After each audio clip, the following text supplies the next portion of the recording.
Well, the book of Exodus tells the story of the Hebrews' flight from Egypt, how God delivered them from Pharaoh's army at the Red Sea crossing and led them to Mount Sinai, where he gave Moses the 10 Commandments. Biblical scholars have argued for years about the location of these holy sites. Now, one man says he might have found them. Take a look. For generations, we have been taught that we had to believe the story of the Exodus on faith alone. We were told that Mount Sinai, where Moses received the 10 Commandments, was located in Egypt, but there was no real evidence to make it believable. The Bible says over 70 times that the Israelites went out of Egypt, which would be mostly or entirely modern-day Saudi Arabia. These sites were being kept secret by the Saudi regime that hid them from the world using fences and police and the threat of force. Using contacts we cannot disclose and methods we cannot disclose, we got to the forbidden sites. We were frequently approached by Saudis eager to talk to Americans for the first time, and one of the first things they'd say with excitement is, "Did you know Moses was here? Let me show you where he and his people were."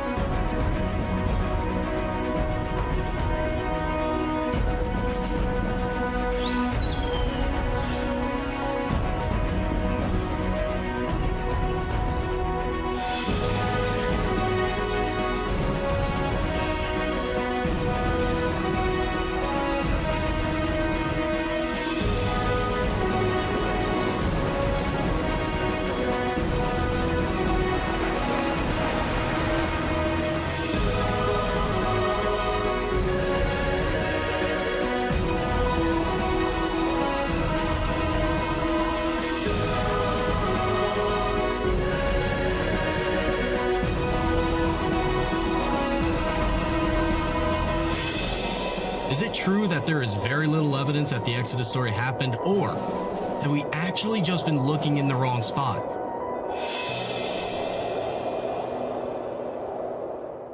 Wow. Ryan Mauro made the documentary, The Mountain of Moses, Mount Sinai in Saudi Arabia, and joins us now. Ryan, what led you to go to Saudi Arabia in search of these sites? It must have been a little dangerous. Right. So the Saudis do block off these archaeological sites that we believe are linked to Moses and the Exodus, which prevented really high quality video and photos from coming out to the outside world. So this theory that Mount Sinai is in Saudi Arabia didn't really get the treatment that it deserved.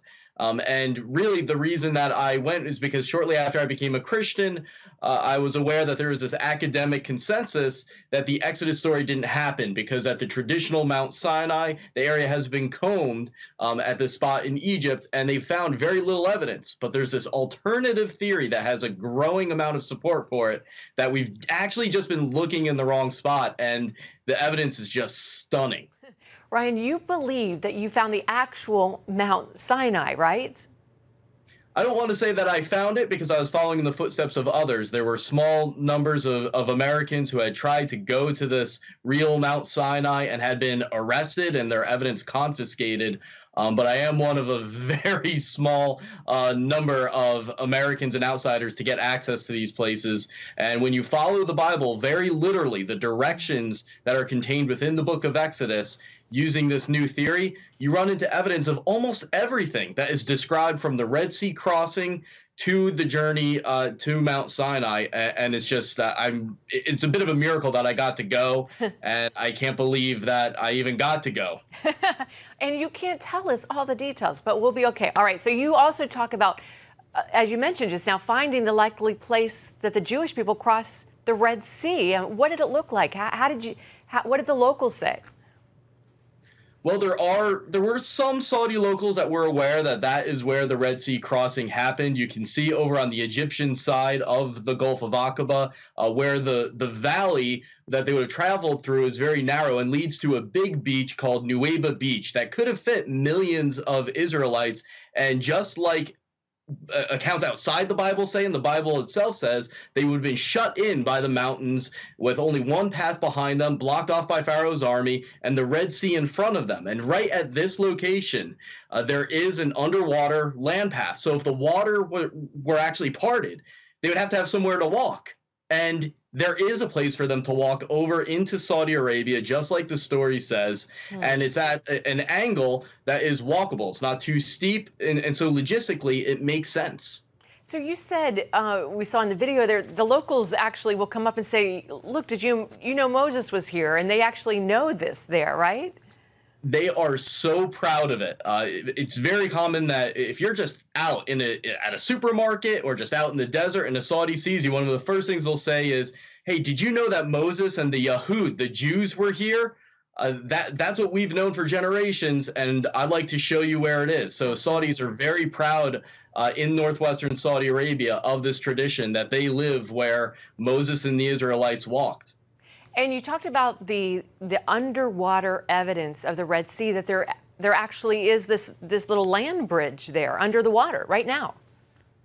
Right. So try to think of all of this as a cynic. What would be necessary for this miraculous story to actually take place?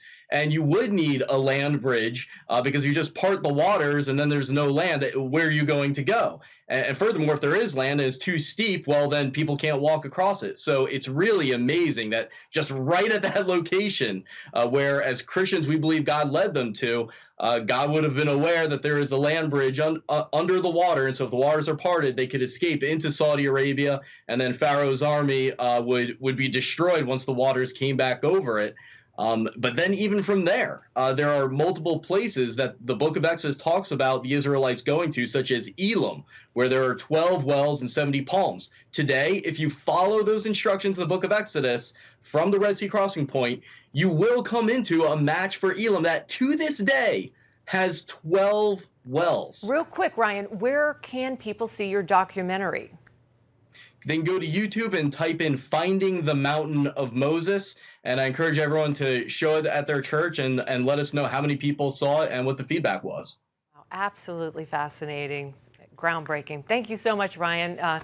Great to have you on our first show of the new year. Happy New Year to you. Happy New Year.